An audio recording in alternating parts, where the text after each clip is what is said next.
So hello guys, welcome to study time. तो आज हम स्टार्ट करने जा रहे हैं अपना हिस्ट्री चैप्टर सेकंड का। ये पार्ट 4 है। इसके बाद पार्ट एक फिफ्थ और आएगा, वो भी शॉर्ट ही होगा, और उसके बाद ये चैप्टर फिनिश। उसके बाद हम चैप्टर थर्ड पे आएंगे।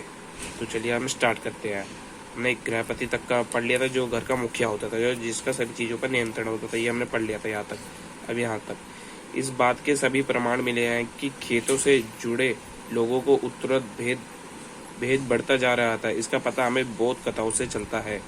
ऐसा पता चलता है कि उनके खेतों में जुड़े हुए लोगों के बीच है ना, भेद बढ़ता जा रहा था। कोई ज़्यादा अमीर हो रहा था, कोई ज़्यादा गरीब हो रहा था। तो इसकी जानकारी का स्रोत हमें बौद्ध कथाओं से मिलता है। अब आई के एक बुक, ये बुक है इम्पोर्टेंट। ये बुक लिखी थी, यह बुक है हर्षचरित्र, लेखक था बाणभट्ट। ये अब इसके बारे में, इस बुक के बारे में, ये किसने लिखी थी, किसके ऊपर लिखी थी। हर्षचरित्र संस्कृत भाषा में लिखी गई थी तथा यह कन्नौज के शासक हर्षवर्धन की जीवनी है। जीवनी मतलब बायोपिक। ये हर्षवर्धन के ऊपर लिखी गई बुक थी हर्षचरित्र। इसके लेखक थे बाणभट्ट। नेक्स्ट, भूमि अनुदान और नए संभवतः ग्रामीण। भूमि अनुदान होता है एक जमीन किसी को दान में देना, वो होता है भूमि अनुदान।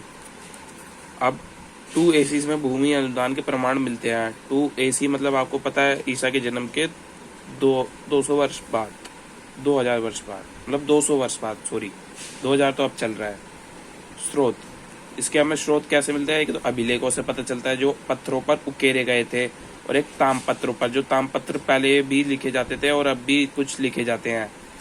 भूमि अनुदान धार्मिक संस्थाओं को दिए जाते थे, जैसे ब्राह्मणों के, तथा अधिकांश अभिलेख संस्कृति में लिखे गए हैं। जो ये अभिलेख लिखे गए हैं वो संस्कृत भाषा में लिखे गए हैं। Sanskrit is a old language of the Indian, is a mother of the old language, ये भी कहते हैं।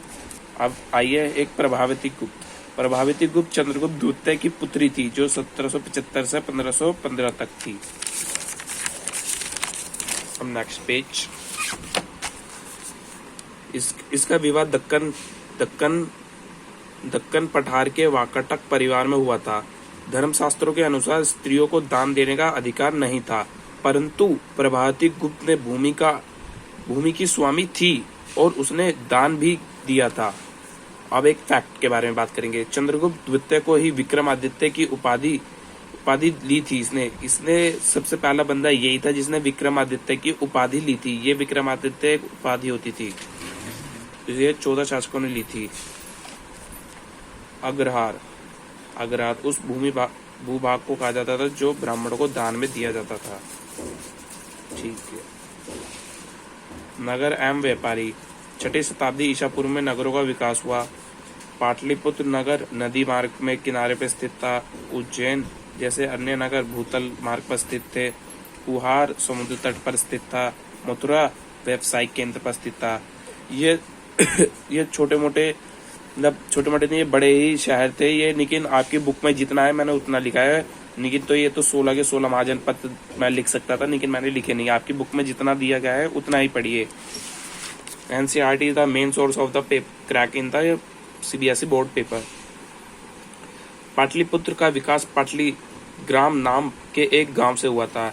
ये जो पाटलिपुत्र का जो नाम था ना, वो पाटली ग्राम नाम के एक गांव से हुआ था।